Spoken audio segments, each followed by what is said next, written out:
Alligator Graham Bell. Alligator Graham Bell, an ingenious reptile, was born in Edinburgh, Scotland in 1847. As a young alligator, Al was always fascinated by how people produced sound.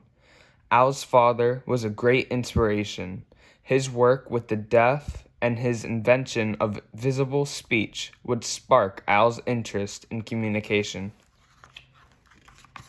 Al exclaimed, "When I grow up, I want to be just like my pop. I will teach and invent until I reach the top." Al became a teacher for the deaf and worked on experiments in the summertime. One of these experiments was to figure out how humans transmit sound. Al began to read, and the work of von Helmholtz planted a seed.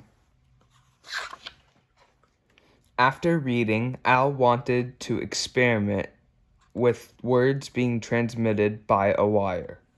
For help, Thomas Watson was hired. Al and Tom were fascinated by the telegraph. It was a machine that sent sounds by a wire to places all over the world. But Al and Tom were not content with just sounds. To send words would be profound. So Al and Thomas began to work on a machine that sent the sound of a person's voice over a wire. So they worked and worked and worked until they assembled a prototype for the telephone. It was time for the big test. Al spoke these words into the telephone. "Mr. Watson, come here. I want to see you." And in the other room, with his ear pressured next to the receiver, Thomas could not believe his ear. He heard every word, and it made them cheer.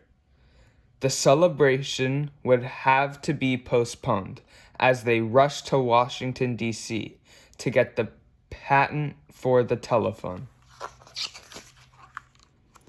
Others had been working on the same invention, you see, but Al and Tom made it first, luckily. The United States government gave Al and Tom the patent.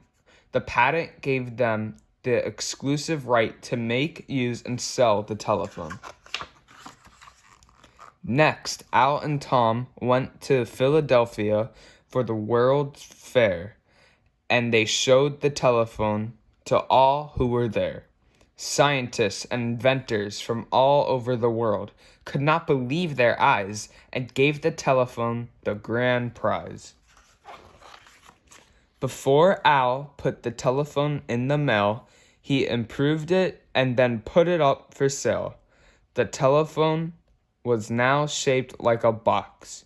You could send your voice over many city blocks. People stood in lines for days. The Bell Telephone Company could not keep up with the craze.